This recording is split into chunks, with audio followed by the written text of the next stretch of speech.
అస్సలాము అలైకుం. హాయ్ అండి. Veg and non veg కర్రీని మీ ముందుకు తీసుకొచ్చానండి. చూడండి, వెజ్లో బీన్స్ అండి, తర్వాత ఆనియన్స్, ప్రాన్స్ తీసుకోండి. ప్రాన్స్ కొన్ని ఉంటే చాలండి. కొత్తిమీర, అల్లం వెల్లుల్లి పేస్ట్. ముందుగా స్టవ్ మీద స్టవ్ ఆన్ చేసుకొని ప్యాన్ని పెట్టుకోండి. ప్యాన్ హీట్ అయిన తర్వాత ఆయిల్ని యాడ్ చేసుకోండి. చూడండి, చూపించిన విధంగా యాస్టీస్గా చేయండి. చాలా బాగా టేస్టీగా ఉంటుందండి. అందరూ మెచ్చుకుని తినేదండి కర్రీ. చూడండి, ఆయిల్ హీట్ అయింది. ఆనియన్స్ని యాడ్ చేయండి. ఆనియన్స్ ఒక మీడియం సైజ్ ఆనియన్ ఒకటి ఉంటే చాలండి. ఆనియన్ బాగా ఫ్రై చేసుకోండి. దాంట్లో 3 పచ్చిమిరపకాయలు వేసుకోండి. మీరు ఎక్కువ స్పైసీ తినాలనుకుంటే 4 అయినా వేసుకోవచ్చండి. నేను ఇంకా స్పైసీగానే వండానండి. 3 పచ్చిమిరపకాయలతోనే స్పైసీగా ఉందండి. అవి డార్క్ గ్రీన్ కదా, అందుకని కొంచెం స్పైసీగా ఉంటాయండి ఆ మిరపకాయలు. అవి ఫ్రై చేయండి. బాగా మెత్తగా అయిపోవాలండి. ఆనియన్స్ బాగా ఫ్రై చేయండి. ఆ బీన్స్ని కట్ చేసుకొని పెట్టుకోండి. అవి బాగా వాష్ చేయండి. నేనైతే వాష్ చేసేసి కట్ చేసుకున్నానండి. చూడండి, కొంచెం ఇది తొందరగా మెత్తగా అయిపోవాలంటే మీరు దీంట్లో కొంచెం సాల్ట్ యాడ్ చేసి ఫ్రై చేయండి. ఇప్పుడు దాంట్లో అల్లం వెల్లుల్లి పేస్ట్ 1 టేబుల్ స్పూన్ యాడ్ చేయండి. అది కూడా కొంచెం పచ్చివాసన వెళ్ళే వరకు ఫ్రై చేయండి ఆయిల్లో. ఆనియన్స్తో పాటు బాగా చేయండి.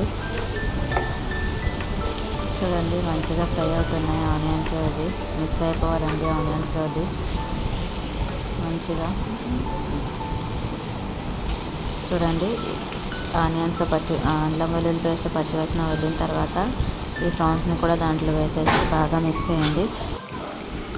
దీన్ని కూడా ఆనియన్స్లో ఫ్రై చేసుకోండి. ప్రాన్స్ని కూడా చూడండి, ఇది ఫ్రై చేయడం వల్ల ఇది కలర్ కూడా చేంజ్ అవుతుందండి. చూడండి, ఇవి చిన్నగా కూడా అయిపోయాయి సైజులో కూడా. అలా ఫ్రై చేయండి.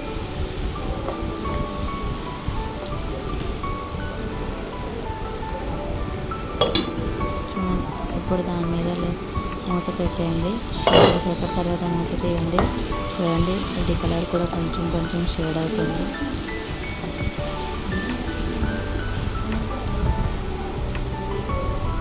ఇప్పుడు దాంట్లో కొత్తిమీరని యాడ్ చేసుకోండి.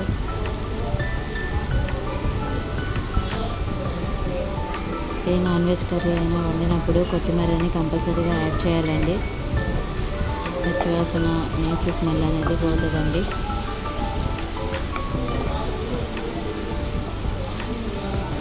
చూడండి, ఇవన్నింటినీ కలిపి బాగా మిక్స్ చేసి ఫ్రై చేయండి.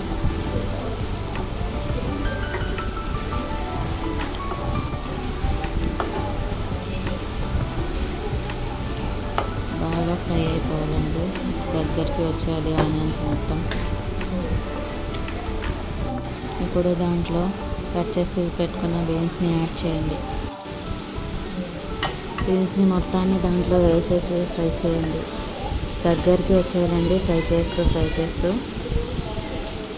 చూడండి, ఈ కాంబినేషన్ మీ ఇంట్లో కూడా ట్రై చేయండి.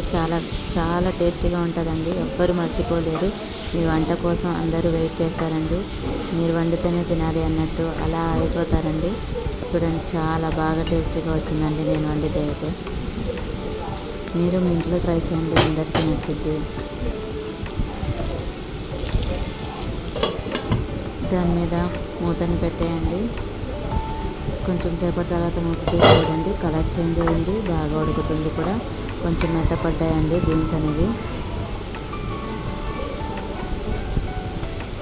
చూడండి, చాలా బాగా ఉన్నాయి. ఇలాగే కలుపుకుంటూ ఉండాలండి. అప్పుడే అన్ని వైపులా ఫ్రై అవుతాయండి ఆనియన్స్, ప్రాన్స్, బీన్స్ మొత్తం.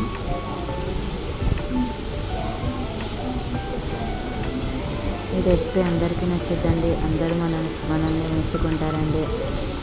ట్రై చేయండి మీ ఇంట్లో కూడా. ఇప్పుడు దీంట్లో కొంచెం సాల్ట్, పసుపుని యాడ్ చేయండి.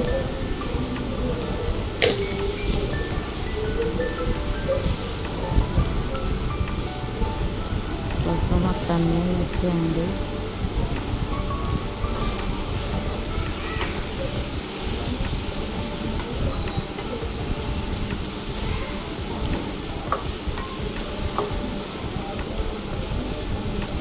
చూడండి నేను ఎలా మిక్స్ చేస్తున్నానో అలాగే చేయండి.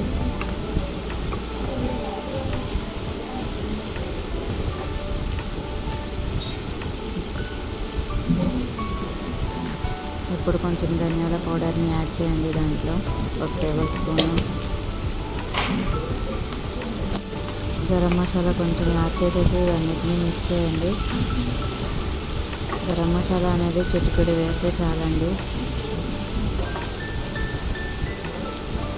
ఎక్కువ వేస్తే ఘాటుగా ఉంటుందండి, అందరూ తినలేరు, పిల్లలు కూడా తినలేరు.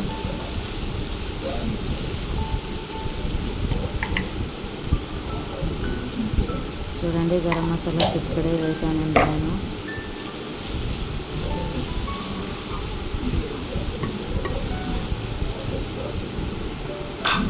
ఇప్పుడు దాంట్లో కారాన్ని కూడా యాడ్ చేసుకోండి. 1 to 3 టేబుల్ స్పూన్స్ అన్నీ వేసిన తర్వాత మిక్స్ చేయండి.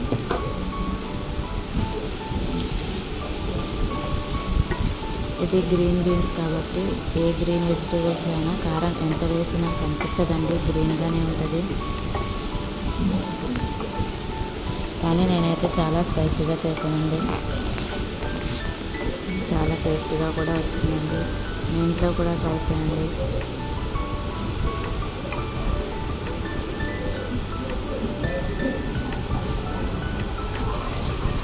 చూడండి ఎలా పొగ వస్తుందో, బాగా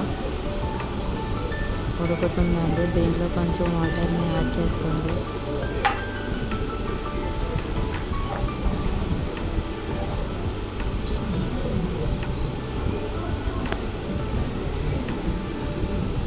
దాంట్లో ఇంకొంచెం సాల్ట్ వేయండి. ఇందాక వేసేమో సరిపోలేదు, ఆనియన్స్ వరకే వేసాము. ఇప్పుడు మొత్తానికి కలిపి కొంచెం సాల్ట్ని యాడ్ చేసుకోండి. దానికి మూత పెట్టేయండి. ఇప్పుడు స్పీడ్గానే ఉడకనివ్వండి. చూడండి ఉడికిపోతుంది, వాటర్ అనేది కూడా బాగా బబుల్స్ లాగా ఫామ్ అయింది.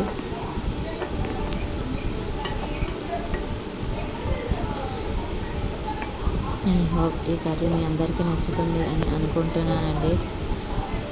నా ఛానల్లో ఎవరైనా కొత్త వాళ్ళు అయితే నా ఛానల్ని సబ్స్క్రైబ్ చేయండి. సబ్స్క్రైబర్స్ పెరగట్లేదండి, నాకు హెల్ప్ చేయండి అందరూ. నేను మనస్ఫూర్తిగా అడుగుతున్నానండి మీ అందరినీ. కొంచెం కొత్తిమీరని యాడ్ చేసుకోండి.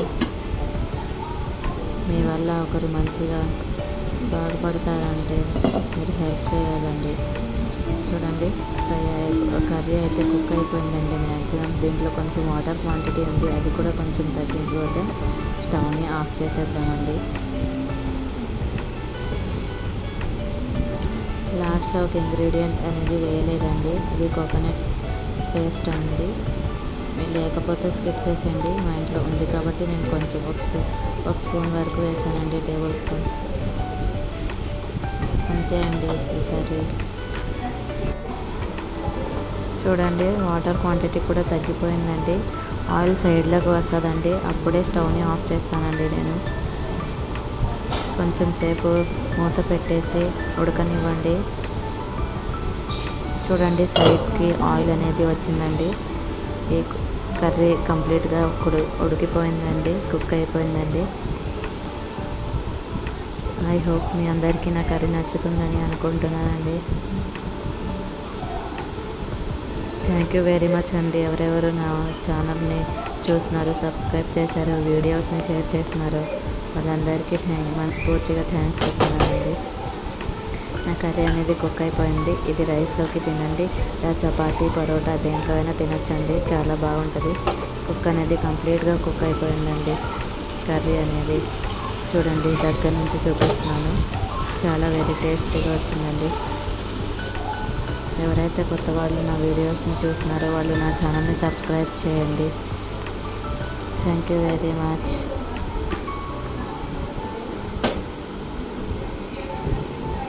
చూడండి నా కర్రీ ఎంత బాగుందో. ఆయిల్ అనేది ఫామ్ అయింది, కింద పడిపోయింది, నాన్ స్టిక్ కాబట్టి ఆయిల్. చూడండి చాలా బాగా రెడీ అయింది, కుక్ అయిందండి. చాలా బాగా టేస్టీగా కూడా ఉంది. థ్యాంక్ యూ వెరీ మచ్ అండి. అల్లా హాఫీజ్. Please like, share and subscribe.